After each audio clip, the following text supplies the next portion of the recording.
for every single coach, for every single program, there are games. And listen, you can justify, hey, this, and this is why the program's headed in the right direction. Oh, look at recruiting. Look at facilities. Oh, look at this, look at that. But winning, that's what gets your program going in the right direction. Winning big games, that's what gets you going in the right direction.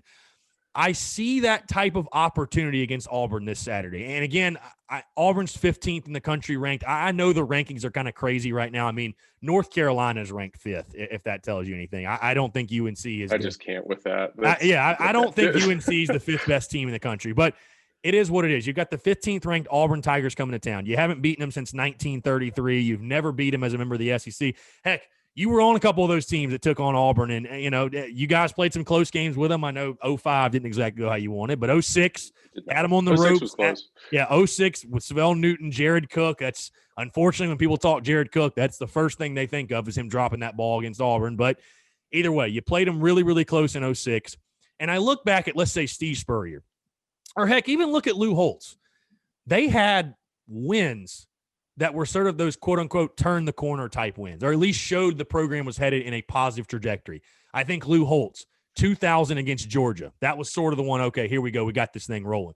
Steve Spurrier, 09 against Ole Miss, and then obviously 2010 against Bama, that was the one that told you, hey, the program has turned the corner. We're on to bigger and better things.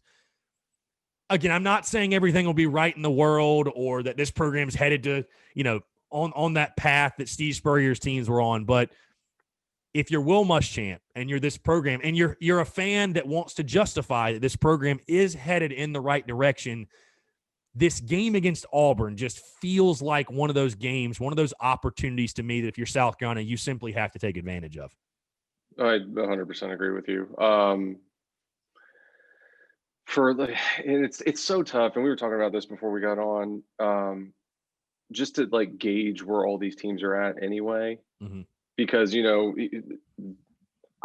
full disclosure, like the first, you know, Georgia plays Arkansas first game of the year. They don't look great. I'm like, okay, Georgia's down. Then they whack Auburn. Yeah. And then they absolutely steamrolled Tennessee. Yeah. So apparently Georgia wasn't quite ready to crown Tennessee either. And so, you know, you kind of take that into effect. So I'm going to compare it to, you know, they're probably somewhere around Tennessee's level. Mm-hmm. I would guess, unless Arkansas is much better than everybody thinks they are. Yeah, and I was going to say, I think the Auburn game, the importance of it now is stressed so mightily because we talked a little bit off air that I do see Auburn as kind of like the Tennessee game 2.0 in the sense of it's a truly coin flip game. I think Tennessee was a 3.5-point favorite. Auburn right now is sitting at a 3-point favorite. Both games were in Williams-Brice.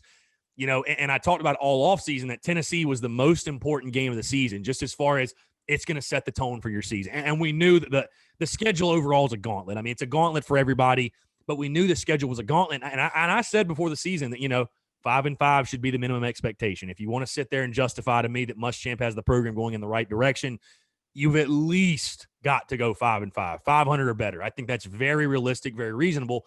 And that Tennessee was one of those swing games you had to hit that mark. Well, you didn't get that game. Now you look at Auburn, it almost takes the role of what the Tennessee game was week one in the sense of, you know, I just don't think there will be any moral victories this weekend. And I'm not trying to set the expectations too high and this, you know, and take away credit away from Auburn because they've been struggling, but certainly they've got a good football team. Bo Nix, Seth Williams on the outside, Tank Bigsby in the backfield. That defense, they lost a lot, but Auburn has talent. Mm-hmm. We know that. Gus Malzahn, Chad Morris, whatever. I just don't think, though, anything less than a win is you're not going to be able to feel because I kind of wanted to ask you, you know, what do you want to see or what are you looking for? But I think all Carolina fans are going to be feeling the same way. This is just one. If you don't win, it's not going to be enough. You need to find a way to win this football game. 100%. There's no, you can't kind of cling to no moral victories. There are no moral victories here.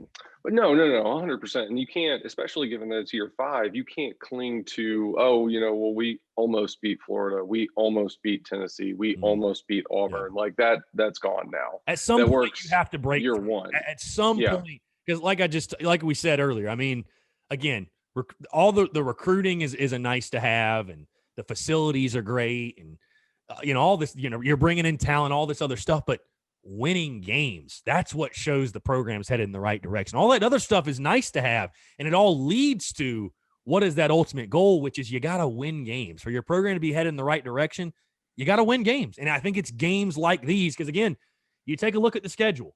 Auburn at home, at LSU. I know LSU's reeling. They are struggling mightily, but they still got a ton of talent, and you're at their place. You've got Texas A&M at home, who you haven't beaten in 6 tries, and they just beat Florida and look pretty damn good doing it. At Ole Miss looks more daunting by the week with Lane Kiffin, what he's doing offensively. Lane trains the next week, you've got Missouri at home, which I'm not crowning Mizzou either and think they're world beaters, but hell, they just beat LSU. Then you've got Georgia, which is Georgia. And then you've got at Kentucky, a place historically you've never played well. Again, I still think 5-5 is reasonable. It's feasible. And I don't want to I don't want to set my expectations too high or anything after you beat Vanderbilt. But again, if you are going to get to that point and try to justify, again, the program's heading in the right direction, this Auburn game's as winnable as any of them you have left when you look at that schedule. Yeah. 100%. Yeah, this one, I think Missouri are probably, well, Old Miss is basically 11 folding chairs on defense based on what we saw this weekend. Yeah. So, I mean, we can score on them, but they're must-watch football, though. I'll tell you what, that Bama Ole Miss game was great TV. Awesome. Great TV. Yeah, and Lane Kiffin's good for a laugh or two for sure.